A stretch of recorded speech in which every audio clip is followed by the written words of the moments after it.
asalaamaaleykum mbokku Sénégal asalaamaaleykum ndaw Sénégal yëpp fu ñu mënti ne ci àdduna maa ngi leen di delloo ndokkeel ci at bu bees bi di leen yéen ñëpp jàmm fu ngeen mënti ne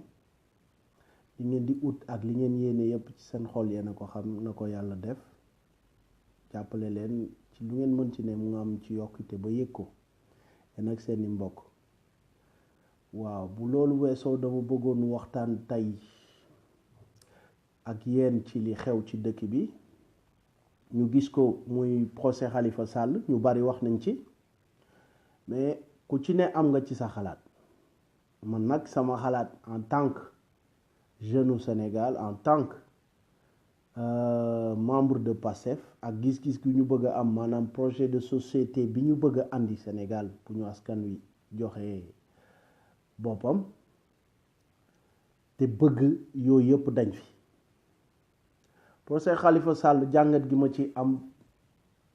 bariwut parce que damay tàmmali ci njëlbeen maanaam du parce que diw sàcc na ma wutu ko dama war a sàcc de un de deux xaalisu waa Dakar lañ la jox te caisse d'avance boobu ñuy wax man je trouve que ni maanaam terreau de corruption la c'est une nébuleuse parce que ñu jox la ab caisse boo xam ni da nga koy jël di ko doxalee nu la neexee kenn xamut amoo doo rendre compte kenn chaque mois ñu jox la 30 millions loolu pour man day alimenter corruption te corruption bokk na ci liy gàllankoor dëgg suñu koom-koom ñun réewu Afrique yi sax laay wax waxuma Sénégal kese mais ñun réewu Afrique yi corruption bokk na ci li ñuy gàllankoor torop te pratique ak coutume yu mel noonu ñun la ñu bëgg mu tañ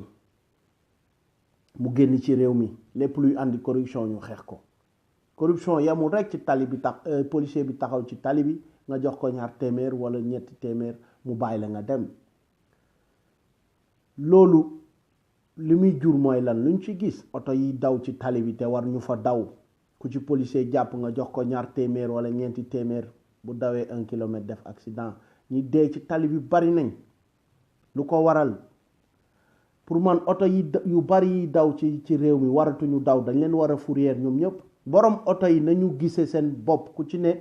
xom oto yi nga yor yoo xam ni waratul daw état bi dédommager la récupérer oto yooyu yëpp def kaas bu ñu mënee créer industrie boo xam ni day recycler ferraille boobu noonu ñu def ko mu andi liggéey et puis doon li gën ci nit ñi parce que booy xool oto yi def accident yu bari waruñu daw car rapide yu am ñeent fukki at ak lu teg wala fanweeri at yooyu waratuñu daw ci dëkk bi te ñu ngi daw ci dëkk bi loo bëgg ñu wax ñu ne dañuy daan seen doole mais ay baxan la ñuy faat donc loolu parenthèse la bu ma bëggoon def ci maanaam li corruption mën a andi comme problème ci réew te buñ ko dindiwul duñu dem. Bon, revenons ci kaw Khalifa Sall man lu ma gis y a une instrumentalisation de la justice loolu kenn mënu ko weddi ñi nekk ci nguur gi dañuy wax mais bu ñu ragalee yàlla te yàlla tax xam nañ ni lii c'est politique mais xam nga nguur beneen diine la doo gëmati yàlla ministre yu dof yoo xam ni nag sax a leen gën a muus yu mel ni Mame Mbaye Niang di jóg di wax mel ni loolu lañ ko defee ministre moo lay wan ni vraiment ñun suñu njiit daf ñu tooñ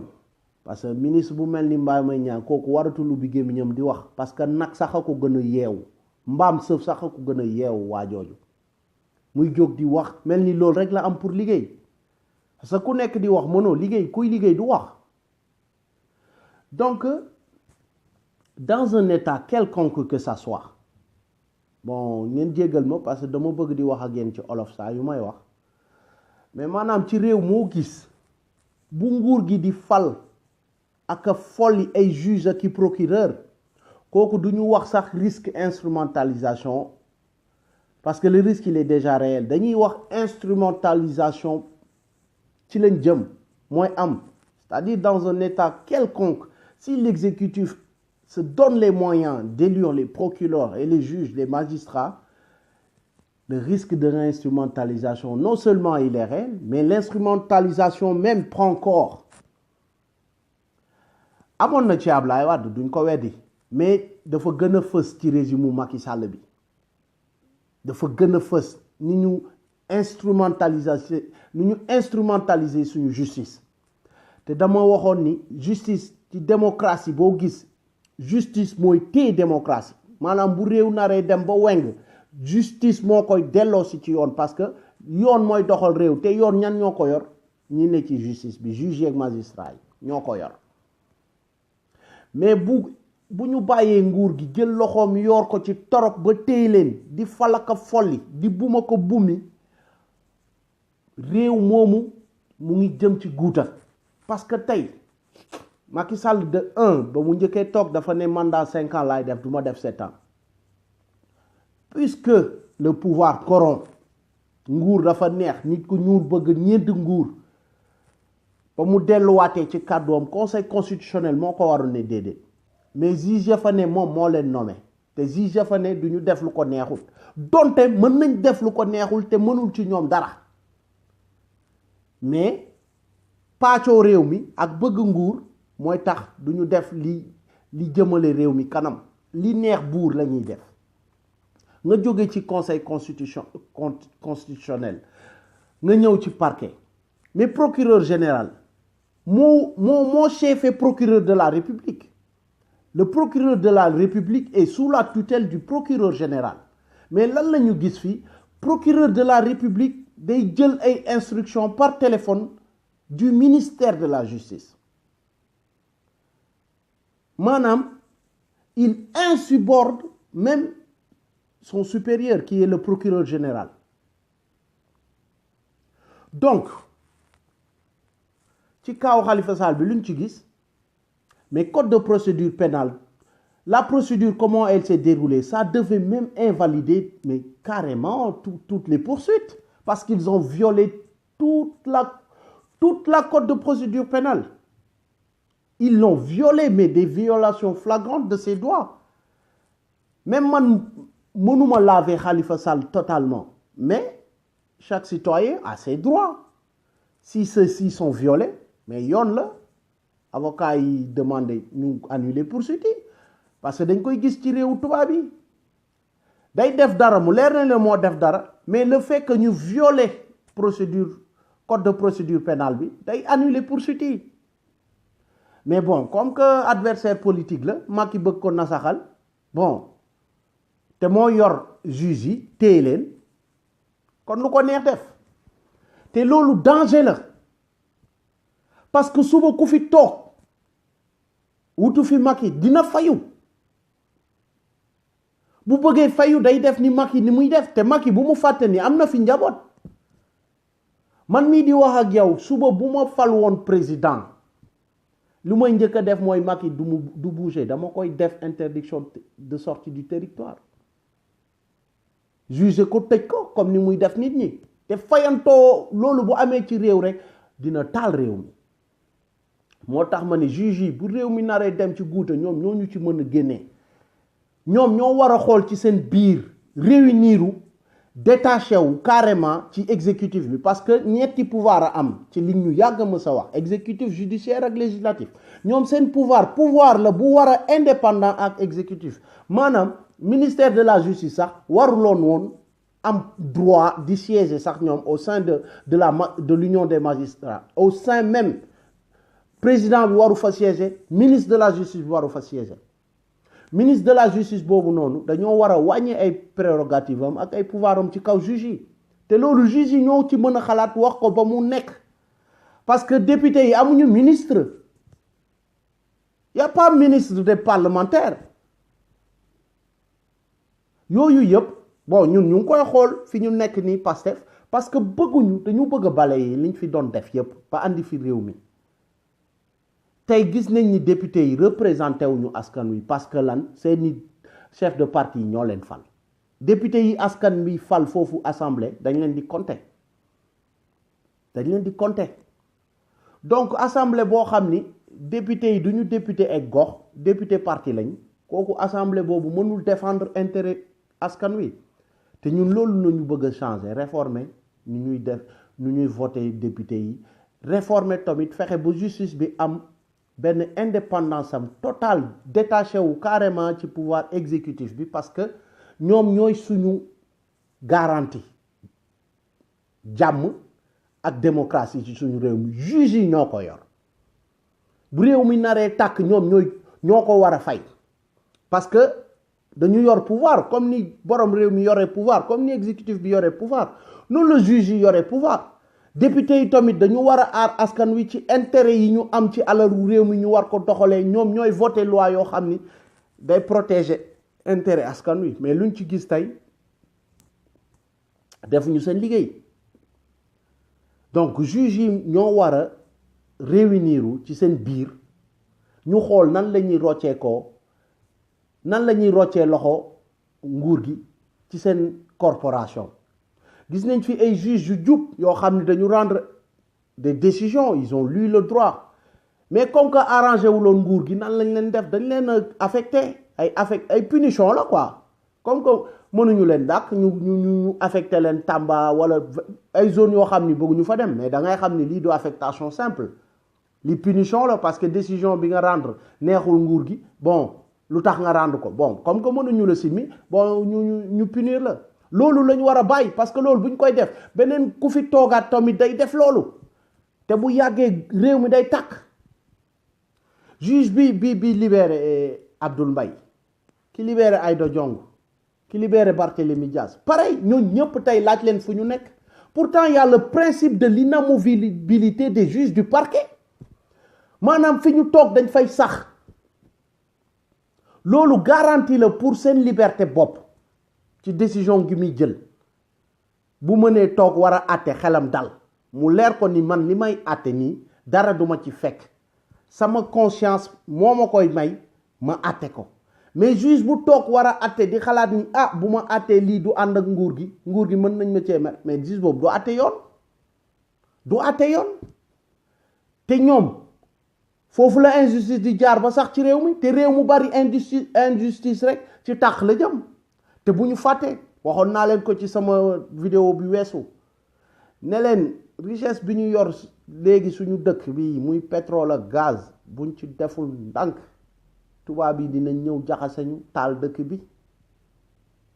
di ko sàcc di ko yóbbu ñuy rayante te loolu ñan ñoo ñu ci mën a aar mais juge yi ak député yi mais lii am ba des mooy ñun amuñu juge yu ñu mën a aar amuñu député yu ñu mën a aar parce que tey ay juge yu fi toogal nguur rek lañ fi yor alors que dañu waroon yor juge yu fi toogal askan wi toogal fi justice dëgg la y a aucune justice juste mais dañu war a def seen liggéey li ñu leen jàngal ñu def ko parce que ba ñuy créer le pouvoir judiciaire dañoo teg ay garantie te garantie yooyu principe bi ma leen wax noonu maanaam le principe de l'inamovibilité des juges garantie la pour juge bu mën a àtte en âme et conscience mais tey loolu dañ ko violer parce que lan nguur gi dafa jël loxoom torop dugal ko foofu pour mën leen a téye